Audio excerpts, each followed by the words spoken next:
트라이로그 3자 대화 시작하겠습니다. 저는 김 PD입니다. 저는 정편집자입니다. 김 작가입니다.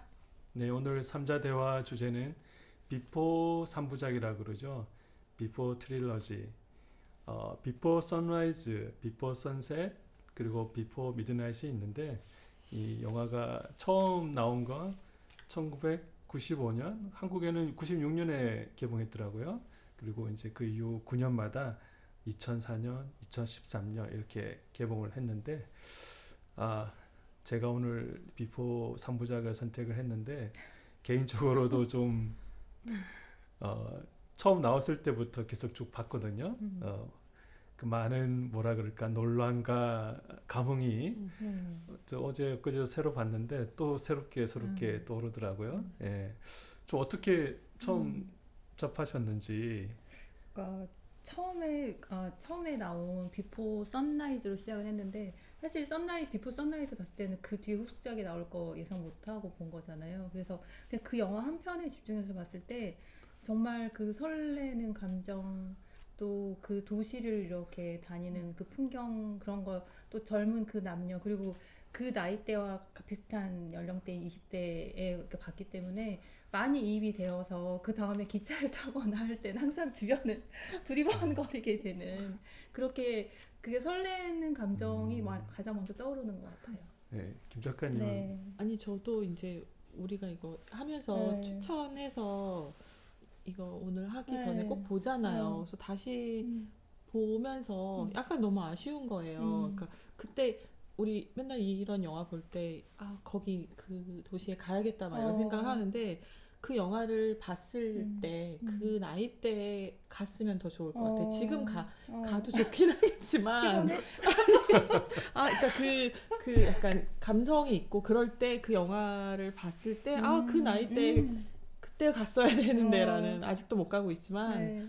어제 보면서 다시 너무 아쉽다. 그때 갈 걸 지금 가도 좋겠지만 그 영화 그런 생각 검색하다 들더라고요. 보니까 막 그 20대 30대로 보이는 사람들이 막 그 오스트리아 빈 막 이런 데 여행하고 그 레코드샵 이런 거 사진집 블로그 이런 거 맞아요. 올리는 거 보면서 저도 좀 부럽기도 하고 그 현장 같이 가요. 언제 60세 환갑 때 그렇죠. 사실 이 비포 선라이즈 나왔을 때 그때가 저는 이제 대학원생이었나? 이게 사실 이제 여행 자유화가 풀리고 한 4, 5년? 얼마 안 됐던 때였거든요. 전 세계적으로도 그랬고 뭔가 배낭여행, 여행에 대한 무슨 로망, 그 불러일으켰던 신드롬을 일으켰던 영화죠. 이게 사실 뭐 감독님은 이제 리처드 링클레이터, 그리고 이제 아시다시피 이제 주연 배우들은 에단 호크와 줄리 데피 각각 제시와 셀린 이렇게 역을 맡았죠. 엄청난 반향을 일으켰던 사실 저예산 영화였어요. 그게 이제 참 이렇게 큰 반향을 이제 일으킬 거라고는 아마 제작진들도 생각 못했을 것 같아요. 그 이후로 계속 이제 2부, 3부가 나오게 되는데 일단 우리 비포 선라이즈부터 좀 이야기를 해볼게요. 비포 선라이즈는 그 이제 기차 안에서 우연히 이제 두 남녀가 제시와 셀린이 만나게 됩니다. 어떤 독일 중년 부부가 또 좀 상징적인 의미가 있는 것 같은데 중년 부부가 독일 말로 막 싸워요. 그걸 피해서 이렇게 셀린이 뒷자리를 갔는데 거기에 마치 또 제시가 있었고 제시가 셀린에게 묻죠. 저 사람들 도대체 무슨 이야기를 왜 싸우느냐. 자기도 이제 독일어는 잘 몰라서 모른다. 그러면서 이제 이야기가 터서 사실 제시는 이제 미국에서 온 배낭 여행 뭐 직업도 모르고 근데 이제 셀리는 이제 할머니를 뵙고 파리로 돌아가는 기차 안이었고 소르본 대학 뭔가 좀 지적인 대학생으로 나오죠. 아무튼 하룻밤 이제 해가 떠오르기 전까지 이 둘이 그 비엔나에서 내려서 도시를 거닐면서 뭔가 사랑을 나누는 그런 이야기라고 할 수 있겠습니다. 계속 대화를 하잖아요. 진짜 오디오가 비지 않고 영화 처음부터 끝까지 하룻밤을 지내는 동안 계속 얘기하는데 저는 그래서 그게 다 즉흥적으로 하는 이야기인가 했는데 그렇지 않더라고요. 그렇죠. 전혀 그렇지 않고 네. 다들 이제 사전에 충분히 그게 이제 리허설도 그렇고 된 것 같아요. 근데 그렇게 자연스럽게 나올 수 있다는 근데 게 그게 일단, 비포 미드나잇과 선셋 그 두 편인지 처음부터인지 모르겠는데 그 배우 두 주연 배우와 감독이 같이 맞아요. 합숙하면서까지 선셋부터는 그쵸. 그러니까 선라이즈에서는 네. 어쨌든 그 두 분이 네, 연기만 한 거고 선셋부터 네. 약간 의견이 많이 들어갔는데 미드나잇은 네, 완전히 네. 합숙하면서 그래서 근데 두 번째부터 에다노크도 참여해가지고 그 각본상, 각색상, 네. 후보에도 오르고 그렇죠. 맞아요. 둘 다 네. 이제 아카데미 네, 후보 네. 그게 이제 그렇더라고요. 이제 네. 규정상 네. 처음 1부에서 이렇게 같이 작업을 했으면 각본상으로 후보로 오르는데 2부, 3부는 오리지널 각본으로 안 하고 각색이라고 하더라고요. 네. 그래서 둘 다 아무튼 2부, 3부에서는 이제 각색상으로 배우들이 같이 이름을 올렸죠. 그 편의상 저희가 2부, 3부 이렇게 하는데 맞아요. 줄리 델피도 같이 네, 참여해가지고 맞아요. 막 이 대화 서로 안 맞으면 네, 맞아요. 네. 그래서 그렇게 입에 착착 붙게 그러니까 각자 미드나잇 이렇게 같은 잘했나? 경우는 네. 대사를 셋 다 네네. 오케이가 돼야지 썼다고 네. 하더라고. 그러니까 어떻게 보면 배우가 작가이자 삶이 녹아 현실 대화를 그러니까 배우가 작가이자 감독 그렇죠. 역할도 하는 거죠. 일부 비포 선라이즈 같은 경우는 리처드 링클레이터 이제 감독님이 사실 자기 개인적인 경험을 바탕으로 필라델피아에서 그렇게 네. 하루 만났던 이제 성을 생각을 하면서 이제 썼는데 실제로. 네, 네. 이때는 이제 좀 여자 캐릭터에 대한 대사 이런 것들을 또 보완하고 하기 위해서 킴 크리잔이라는 작가님과 같이 이렇게 일부에서는 협업을 하셨다고 하거든요. 이 영화는 말씀하셨지만 뭔가 그 도시를 이제 관객이 같이 여행하는 듯이 참 뭐라 그럴까요? 전략적으로 참 잘 만들었다는 생각이 드는 게 이게 제작비가 한 우리 돈으로 한 30억, 40억, 1, 2, 3부가 다 그렇더라고요. 그 정도밖에 정말 저예산 독립 영화인데 뭐 따로 스튜디오니 딱 필요 없이 그 도시 자체가 아예 로케이션 자체가 세트 마냥 너무나 아름답고 그게 또 뭐라 그럴까 다큐적이라 그럴까 모두가 정말 같이 여행하는 것 마냥 전략적으로 참 잘 제작을 한 것 같아요. 저는 궁금한 게 그러니까 대사가 진짜 많잖아요. 근데 직업병인지 모르겠지만 오디오가 중요하잖아요. 진짜 오디오가 중요한 영화잖아요.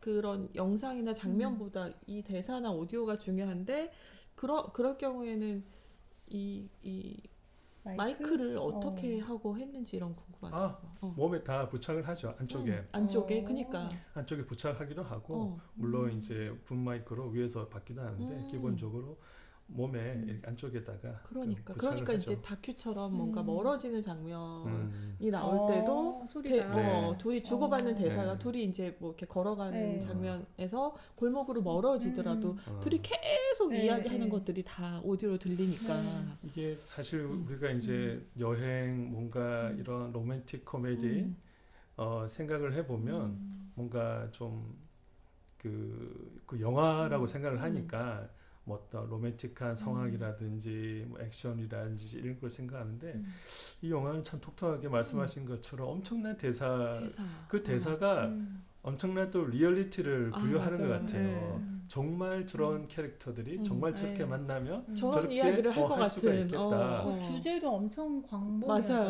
딱 무슨 뭐 둘이 관계나 무슨 일 직업적인 거나 취미 뭐 이런 수준의 얘기가 아니잖아요. 그렇죠. 뭔가 막 죽음에 대해 삶과 죽음 뭐 모든 걸 다 이야기하니까 실제 그렇게 만나게 되면 그렇게 깊이 있는 이야기를 할 수. 실제 진짜 뭔가 나랑 딱 통한다고 생각이 되는 진짜 대화가 잘 통한다는 사람을 만나면 정말 저렇게 이야기를 하겠구나라는 게. 그러니까 사실 그 횟수를 더 자주 만난 사람 어떤 사람이 있고 뭐 1년에 한 번 이렇게 만나는 사람 있잖아요. 또 각자. 근데 그 대화가 오히려 인상적으로 기억에 남는 경우 많이 있잖아요. 내가 정말 이 사람을 만나고 싶은데 자주 만나기는 좀 힘든 그런 관계가 있을 때 그런 대화가 더 그 자리 가고 싶은 자리이기도 하고 대화도 오래 기억에 남고 그 대화가 좋았을 때? 좋았을 때 어떨 때 그 대화가 좋다고 느껴요? 저는 뭐 지금 떠오르는 분은 이제 같이 작업하다 만난 분인데 그 독일어 번역하시는 선생님이 네. 있어요. 근데 그 선생님이랑 이제 같은 지역에 살아요. 그래서 같이 산책을 하기도 하고 같이 카페 같이 일하러 가서 각자 일하고 근데 주로 제가 이제 말을 거는 편인데 근데 그분하고 이렇게 산을 조금 오르거나 공원을 걷거나 할 때 그때 주고받는 대화가 저는 좋아서 혼자 기록해놓고 있고 이러거든요. 대화를 그냥 그 느낌이 좋아서 그냥 뭐 대화 내용을 뭐 일일이 뭐 이렇게 네. 다 그런 건 아닌데 네. 그때 기억이 좋아서 항상 메모 한 줄이라도 남기게 되더라고요. 그러니까 네. 이 둘은 뭐라 그럴까 첫눈에 서로 뭔가 호감을 가지고 반하지만 계속 대화를 해 가면서 더더욱 서로에게 이제 깊이 이렇게 빠져드는 저는 인상적이었던 장면이 그 뭐라 그럴까요? 어떻게 좀 간접적으로 고백을 한다 그럴까? 밥을 먹으면서 둘이서 전화? 전화하는 씬 있잖아요. 네. 친구인 척. 친구인 척 하면서 고백하는 줄리 델피가 먼저 고백을 정말 하죠. 능청스럽게. 그러니까 그 장면이 정말 네. 인상적이었어요. 저렇게 자기 마음을 이렇게 자기 다 맞아. 보여주는. 근데 아까 그것보다 저는 이제 그 전에 둘이 뭐였더라 차를 타고 가면서인가 그게 이제 서로 모르니까 질문을 하잖아요 서로. 네. 그러니까 그게 이제 어쨌든 그게 뭔가 사랑에 빠질 때 이 사람을 모르니까 알아야 되니까 질문을 하잖아요. 그래서 서로 이제 번갈아 가면서 질문을 진실 게임 하자 이래가지고. 뭐 그래서 네. 뭐 사랑해봤어 뭐 이런 식으로 막 질문을 하는 저는 그 뭔가 막 처음에 이 사람에 대해서 알려고 하는 거기가 좋더라고요. 저는 이렇게 막 서로 기차 안이거나 거리나 이런 오픈된 다리 위 이런 데 다 오픈된 공간이었다가 레코드샵 들어갔을 때 줄리 델피가 어떤 음반 이거 알아? 이러면서 이렇게 들으러 이제 그 밀폐된 공간 딱 둘이 들어갔을 둘이 때 딱 들어갔을 그때가 때 정말 얼마나 설레겠어요. 정말 이 둘이 찌직하는 그런 순간, 표정을 너무 눈빛이 서로 보고 있는데 어깨 엇갈리면서 그때 몽글몽글 정말 맞아. 중요한 포인트였던 것 같아요. 맞아. 참 인상적이었던 장면들이 여러 있는데 이제 아무튼 마지막은 그렇죠. 이제 기차역에서 아무튼 이게 제시가 미국으로 가는 비행기를 타야 되기 때문에 빈에서 내리고 이제 그 셀리는 계속 파리로 집으로 가는데 기차역에서 이제 헤어지면서 우리 6개월 뒤에 뒤에 다시 만나기로 여기서 하죠. 다시 만나기로 그러니까 이게 엄청난 논란을 불러일으켰어요. 그때 저도 이제 그 전 여자친구와 같이 보고 난 뒤에 이 둘은 다시 만났을까 안 만났을까 저는 만났을 것 같다. 그 여자친구는 절대 안 만났다. 서로 이렇게 갑론을박 싸웠던 그런 기억이 있거든요. 만약에 그런 사람 만났어 여행지에서 6개월 뒤에 만나기로 해 6개월 지났어요. 갈 거예요? 그때 그런 상황이 일어나 봐야지 알겠지만 쉽지 않을 것 같아요. 여러 마음이 그러니까. 막 복잡할 것 같아요. 가고 싶은 마음과 또 현실에 또 어떤 상황일지 모르는 거고. 그러니까. 예, 여행에 대한 정말 그 낭만을 불러일으키고 정말 여행에 가면 모르는 곳에 가면 뭔가 사람 마음이 또 열리고 이렇게 모든 걸 다 섭취하려고 그러고 일단 받아들일 준비가 되는 거잖아요.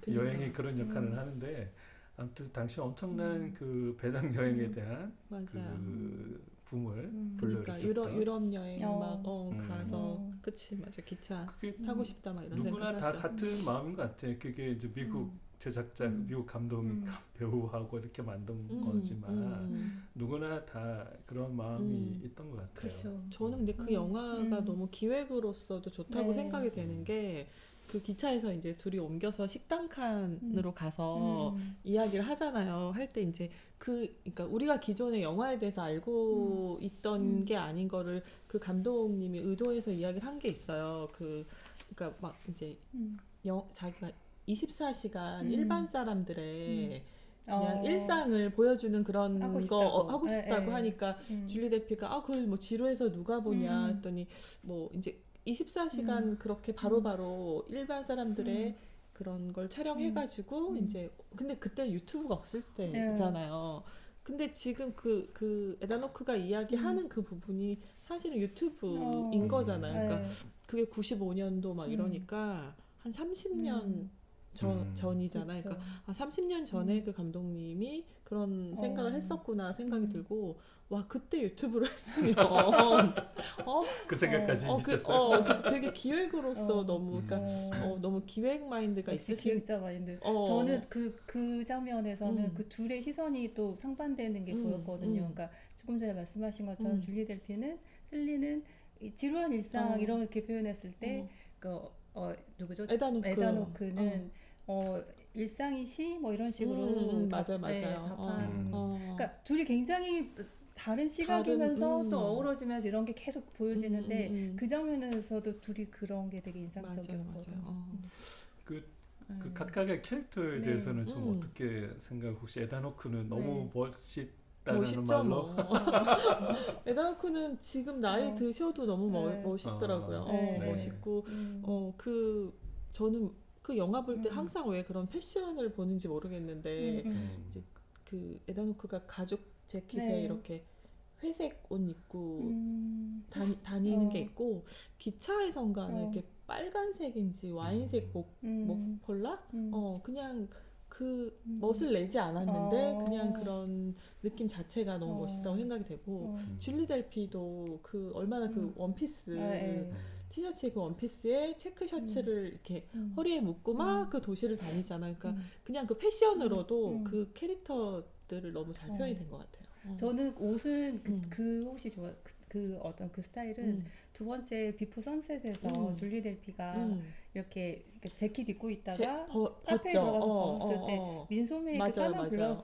저는 그 영화 예전에 봤을 때도 필름이 떠올랐거든요. 그 블라우스가 여기가 이렇게 약간 너플거리면서 이렇게 딱 내려오는 그게 필름 이렇게 출렁이는 느낌이 들어가지고 필름 같은? 그래서 저는 분명히 왜냐면은 또 비포 선라이즈를 전작을 봤기 때문에 비포 선셋도 아마 하룻밤 이 정도 이야기겠지 예상이 하면서 보게 되는데 그럼 옷 선택을 신중하게 했을 것 같은 거예요. 옷을 갈아입고 여러 옷을 보여줄 수 있는 게 아니잖아요. 하룻밤의 이야기니까. 그래서 영화고 오랜만에 만났고 그걸 담은 이미지로 필름을 형성한 건가 혼자 그렇게 생각했구나. 저거 되게 예쁘다. 저거 사야겠다. 막 이런 생각했던 거 민소매여야 돼. 그 의상 변화도 재밌잖아요. 재밌어요. 거의 마지막에 이제 헤어질 때는 이제 한밤 그래서 이제 보면은 줄리 델피 셀리는 그 안에는 안 입고 반팔티 벗었죠. 그치. 맞아. 그래서 헤어질 때 등이 이렇게 다 드러나서 그러니까 저 둘은 분명히 자꾸 되게 둘이 가까워졌다. 편안한 관계가 되었다. 네. 이런 거를 의상으로도 알 수가 있죠. 그 제시는 뭔가 좀 그 이상주의적인 그쵸. 뭔가 좀 현실적이라기보다는 좀 그런 캐릭터로 많이 그려진 것 같고 그 셀리는 참 똑똑하면서 뭔가 자기 할 말을 하는 이렇게 좀 따박따박 저 그런 2부 3부로 갈수록 더더욱 그 캐릭터가 2부에서도 그 사이에 무슨 전투사가 됐나 뭐 이렇게 맞아. 점점 더 이렇게 자기 캐릭터가 유명해지는 것 같은데 그럼 자연스럽게 두 번째 비포 선셋 해가 지기 전까지 2004년 작에 대해서 한번 이야기를 해보죠. 이제 그렇게 이제 헤어졌어요. 헤어지고 이제 9년 뒤에 이 제시가 이번에는 유명한 베스트셀러 작가가 되어가지고 그 파리에서 이제 독자의 만남 시간을 가지는데 앤드 컴퍼니 저 거기 가서 거기 가보셨어요? 가봤죠 당연히. 이제 영어 책을 파는 곳이니까 여행객들이 많이 가요. 불어책을 살 수는 없고 그리고 이제 거기서 이제 무슨 그 저기 에코백 쭈글쭈글한 에코백 한 번 빨고 나니까 쭈글쭈글해가지고 못 쓰겠더라고요. 그 품질이 안 좋아. 맞아 그 에코백. 아무튼 거기서 이제 독자의 만남을 하는데 그 책 제목이 This Time 그게 소설인데 자기가 그 9년 전에 그런 경험을 가지고 쓴 거예요. 그래서 이제 마칠 즈음에 이제 셀린이 나타나서 딱 책장 앞에 서 있는데. 그니까 9년이 딱 지나가지고 다시 보는데도 설레더라고. 맞아. 그게 절묘하게 그 예전 그 그림 영상도 말한 영화도 조금씩 보여주면서 맞아요. 9년 젊었을 때 맞아. 서로 이야기를 하기 시작하면서 그런 것들이 나오는데 그 전에 이제 그 기자들이 이제 독자들이 물어보죠. 이 소설 속에 그 두 사람은 나중에 만났느냐 안 만났느냐 소설에서는 아주 오픈된 결말을 보여주는데 그 왜냐하면은 이 영화가 나오고 난 뒤에 엄청난 그런 논란가 이 둘은 만났을까 안 만났을까 그 논란에 뭐라 그럴까 종지부를 찍었다고 할까요? 그 에다노크가 그러죠. 아 그거 독자가 취향대로 만나고 싶은 사람 만나는 걸로 아니면 아닌 걸로 이렇게 또 이야기를 하더라고요. 아무튼 둘은 그래서 이제 파리 시내를 또 마찬가지로 또 그 하루 반나절을 같이 걸으면서 또 같이 있으면서 이야기는 이제 되는데 어떻게 비포 선셋은 보셨어요? 아니 저는 그 제일 현실적이고 딱 그 좋은 대사는 이제 둘이 이제 이동해가지고 카페로 가잖아요. 가서 제가 그런 상황이어도 저 같아도 그걸 물어볼 것 같아요. 나 많이 변했어? 근데 그 영화에서도 실제로 이제 줄리 데프가 그렇게 나 많이 변했냐고 물어보죠. 살이 좀 빠진 것 같다고. 근데 진짜로 실제로적으로 봐도 살을 너무 빠진 것 같아요. 빠지고 머리를 풀었었는데 아무튼 머리를 묶고 있어서 풀러보라고 하죠. 에다노크가. 그러니까 그 여러 대사 중에서 저는 그게 제일 되게 현실적인 대사다라고 생각했어요. 현실은 정말 비포 미드나잇. 그러니까 제시는 거기서 사실은 그때 6개월 뒤에 갔다고 했잖아요. 갔다고 하죠. 셀리는 할머니가 돌아가셔서 제시 처음에 안 갔다고 대답을 했죠. 처음에 안 갔다고 하죠. 더 보는 건가? 더 모르면서. 아니 이제 셀리는 할머니 장례식 참석한 못 갔다 하니까 이제 맞춰주려고 그냥 한 거 같은데 금세 이제 알게 되잖아 갔다는 거를.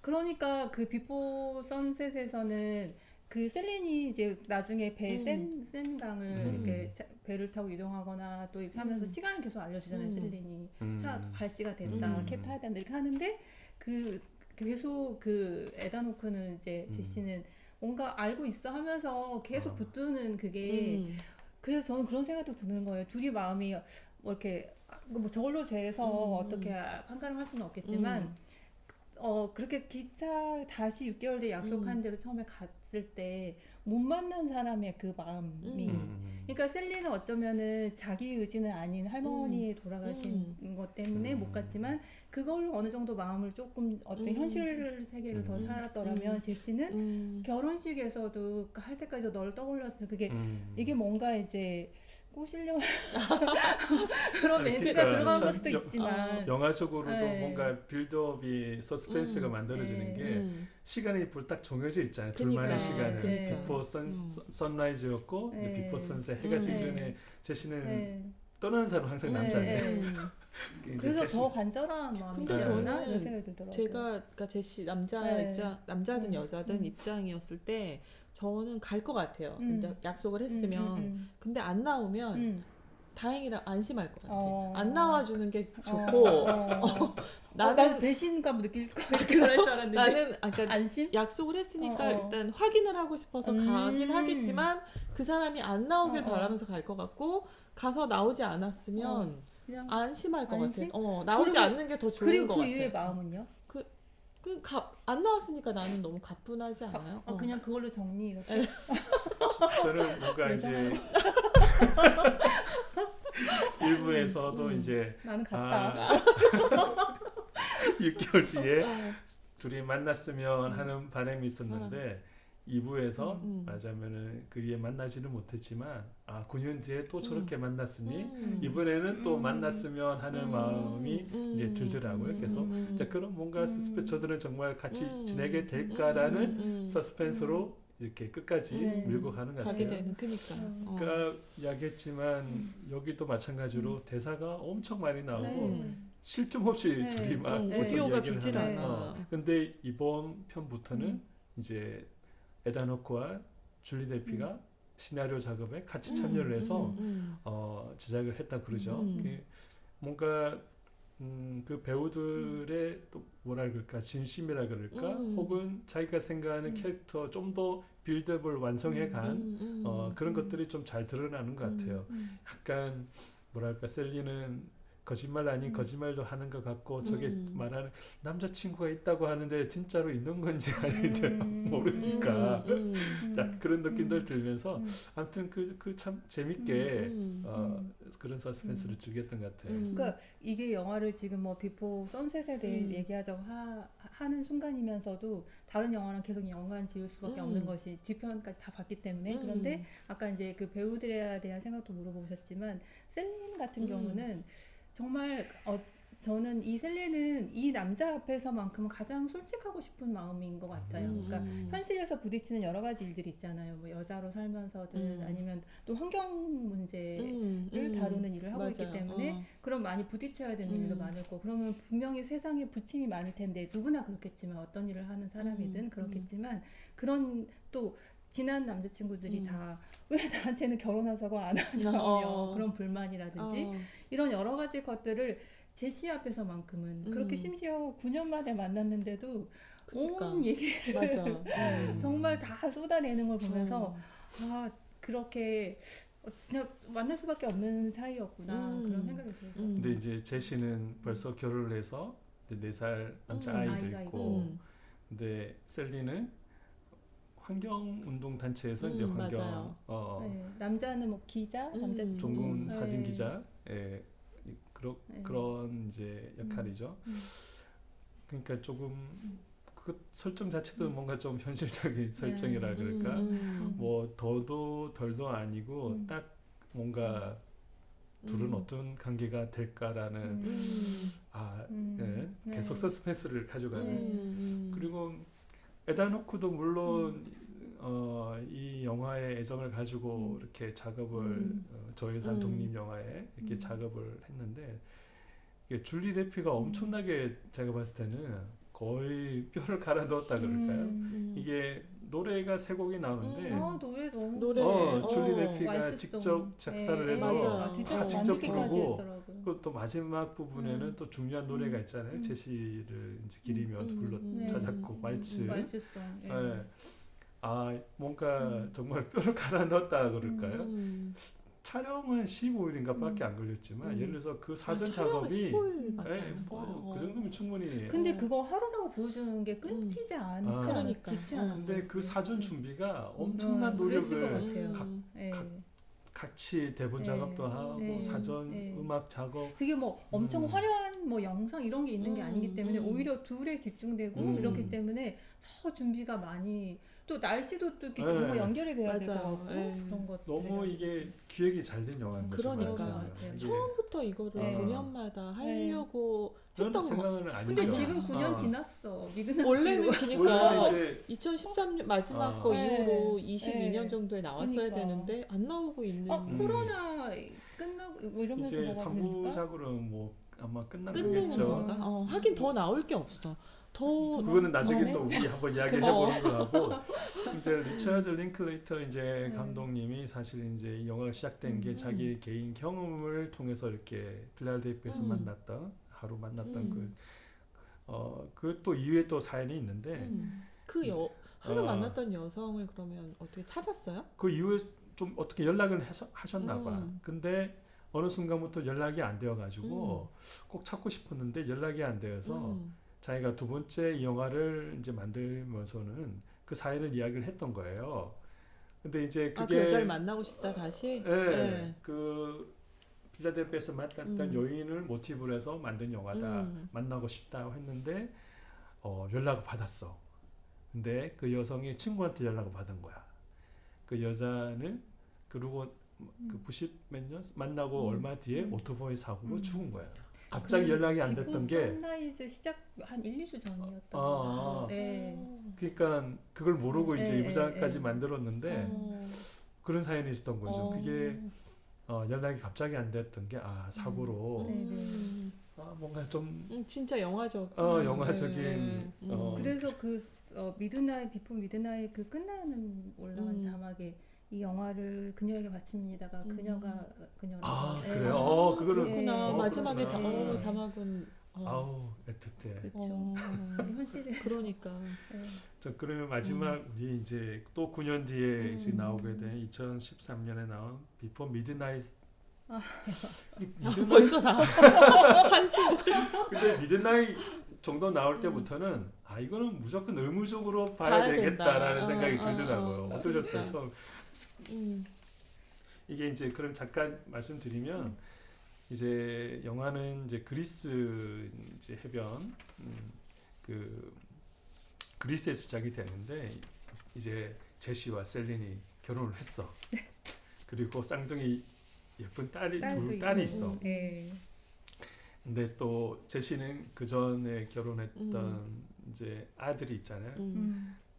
아들이 이제 그때 그 전작에 4살이었으니까 지금은 13살이죠. 이제 아빠랑 같이 있다가 공항에서 이렇게 다시 엄마한테 보내주는 장면이 나오거든요. 아 결국은 둘이는 결혼을 했구나. 근데 이 영화는 이제 그게 다가 아니죠. 어떤 중년 부부들의 현실적인 깜짝 놀랐어. 아니 그것도 이미 2013년이니까 사실은 10년도 더 된 그때 어쨌든 그런 마음을 가지고 보러 갔는데 영화상으로 둘이 41살 정도. 아 그쵸. 네. 근데 너무 현실적인 결국에는 모두 다 그렇게 되는 건가 막 이러면서 그러니까 처음 이제 싸움은 사실은 이제 그 제시가 그 지금 막 사춘기인 아들이 이제 혼자 있게 되니까 너무 걱정이 되니까 막 챙기죠 이것저것. 뭐 충전했냐, 가방에 물건 다 넣었냐. 뭐. 그래서 다 같이 우리가 그 아들이 있는 미국 시카고였나 어디 이사 가는 게 어떻겠냐라는 말을 했을 때부터 이제 뭔가 싸움이 시작이 되는 거죠. 셀리는 내가 왜 다 희생을 해야 되고 나는 항상 왜 너가 뭐 아무튼 그리고 아주 현실적인 정말 있을 법한 그러니까 그렇게 변하는 게 너무 대화로도 보이는 게 이제 비포 선라이즈에서는 둘이 정말 막 알아가기 위해서 막 그 집중을 하고 있다는 게 너무 보이잖아요. 근데 그 미드나잇에서 이제 둘이 어떤 밭인가 막 이렇게 걸어가면서 대화하면서 막 걸어가면서 온 이야기가 그냥 하나로 집중이 안 되고 막 이 얘기했다 저 얘기했다가 또 막 싸웠다가 또 막 웃었다가 막 그러니까 현실에서 이제 가족이 그러니까 둘만 뭐 그냥 사귀는 사이든 아니면 살든 둘만 사는 게 아니라 아이가 있고 그니까. 또 가까이서 못 챙기는 그 항상 마음이 아픈 아이가 또 있고 이러니까 그렇게 둘에 집중해서 살 수가 없는 게 현실인 거잖아요. 그쵸. 그러니까 그런 것 같아요. 그러니까 이게 어떤 특별한 날, 그러니까 둘이 어쩌면 호텔로 이렇게 그 1박 하루 보내는 그거는 그 게스트하우스에서 머무르면서 선물처럼 이렇게 선물로 받은 그 티켓을 가지고 숙소로 호텔로 향하는 건데 어떤 이벤트 같은 건데 그러니까 일상에서도 보면은 어떤 뭐 크리스마스라든지 생일이라든지 특별한 날이 그날 하루만 반짝 좋은 날이 되지는 잘 않는 것 같아요. 그 현실의 연장인 것 같아요. 그 날이. 그런데 그 현실이 그냥 이렇게 안정적으로 흘러갈 때는 정말 이벤트 같은 어떤 날이 정말 이벤트가 되는데 현실이 그냥 이렇게 안녕하지 못한 순간에 찾아오는 이벤트는 이걸 어떻게 받아들여야 될지를 버벅대느라고 그런 날이 어쩌면 더 불행한 날이 되기도 하고 둘이 정말 앞에서 봤을 때 얼마나 대화를 나누는 걸 즐거워하고 다투는 것 같다가도 또 금세 막 이런 사람 사이였는데 현실을 살다 보니까 저는 거기서 특히 막 네. 화장실 네. 문 열어놓고 볼일 네. 보고 거기서 너무 충격을 받아가지고 너무 텄어.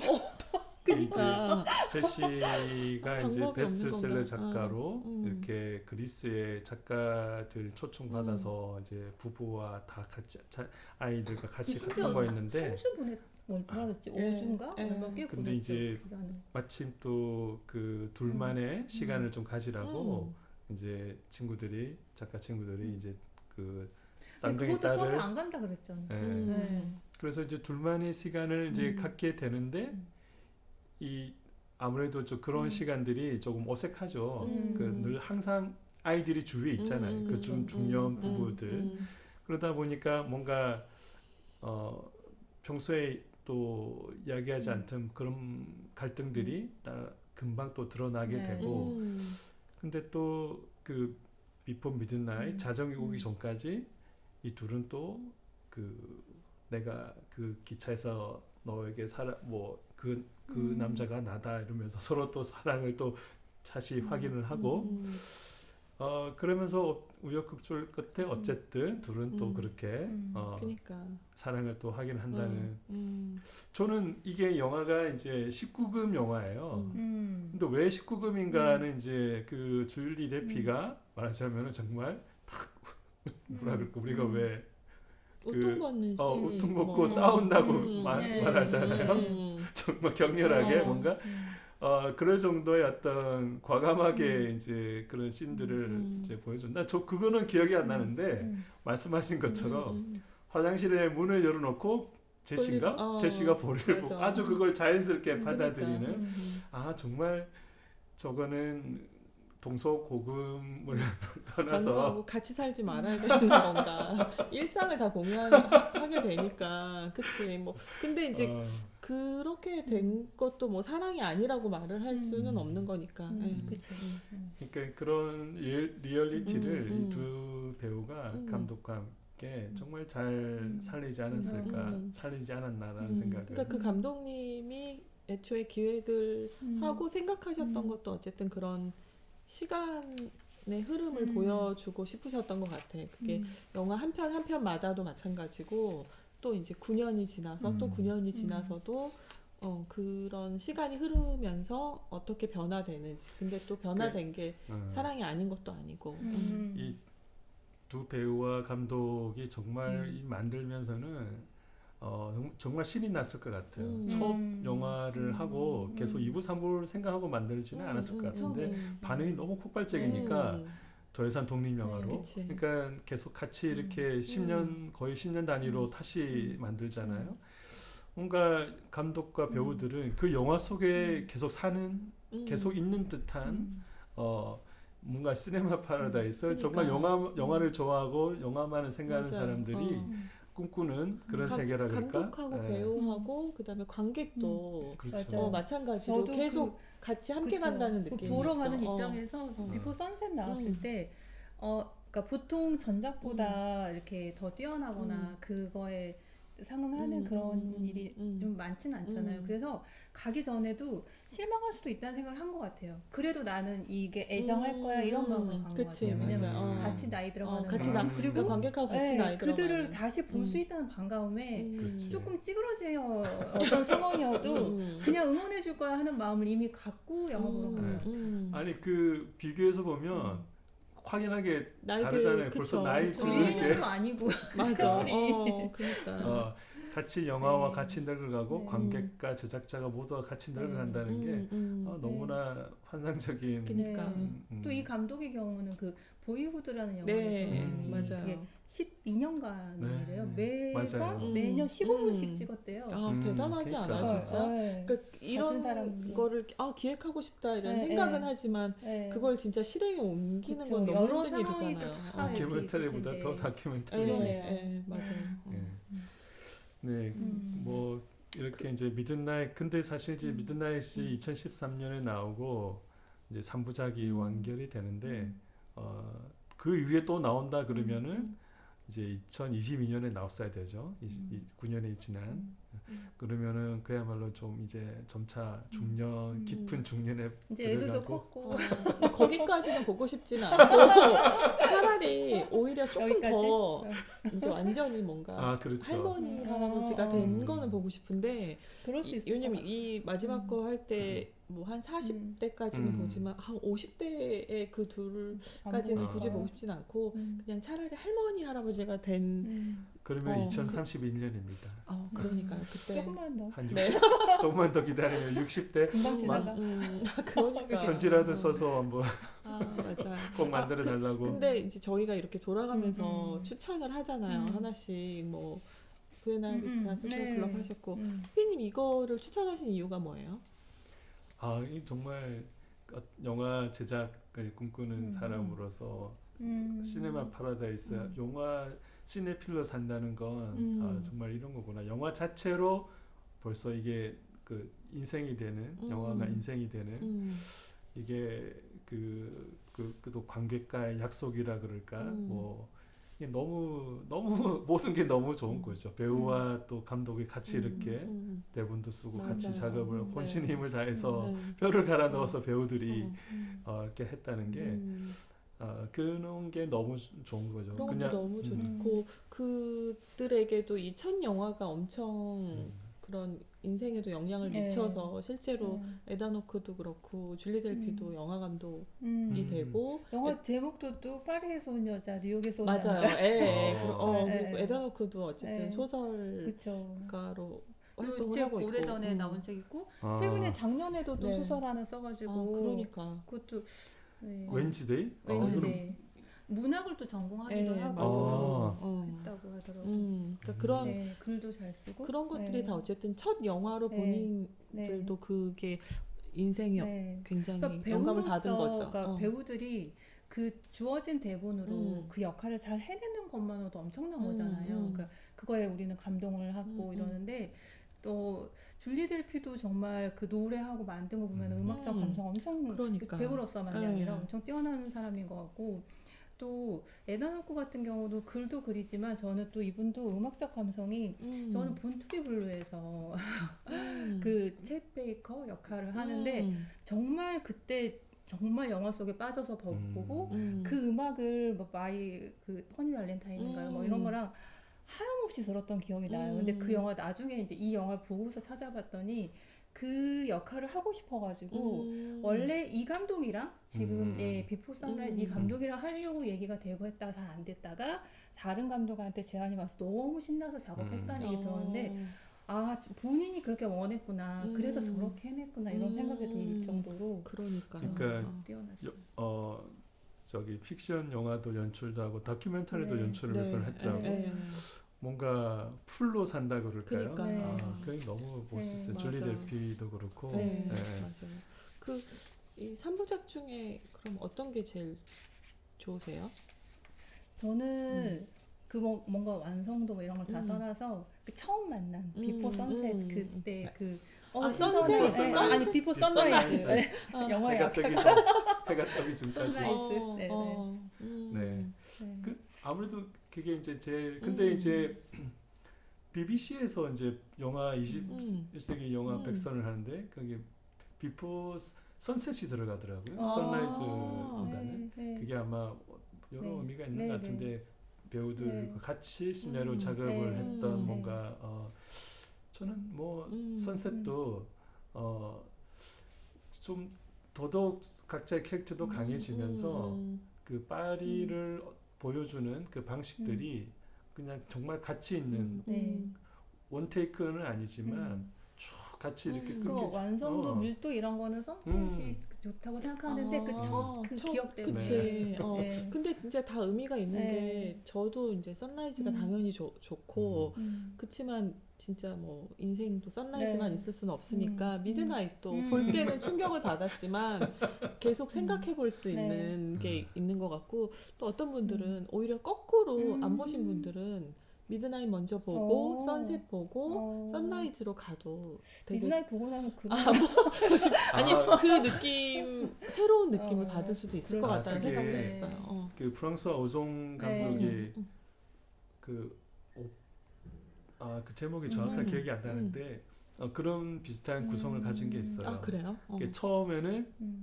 이제 서로 막 헤어지는 장면들이 나오는데 점차 갈수록 제일 처음에 서로 만나서 사랑했던 그니까 이게 오종 감독도 촬영을 할 때는 이게 구성이 될지 안 될지도 모르고 찍었는데 이제 하다 보니까 아예 그냥 뒷장면부터 꼭 연결되지 않더라도 그게 이제 나중에 영화관에 나왔을 때는 잔상이 정말 저렇게 사랑했는데 저렇게 헤어지는구나. 그러니까 끝이 좋아야 된다고 이게 선라이즈 보고 선셋 보고 만약에 이제 그때가 아니라 한꺼번에 지금 새로 보실 분들 같은 경우는 그 마지막이 미드나잇 보고 나면 찹찹함만 남고 오히려 그냥 마지막. 그거 보고 마지막을 싱그럽게 하는 것도 그것도 좋은 방법이지 않을까 엄청 생각해봤어요. 충격이었나 보다. 아니 나는 그때 너무나 당시- 리얼리티가 그래요? 살고 너무 좋던데.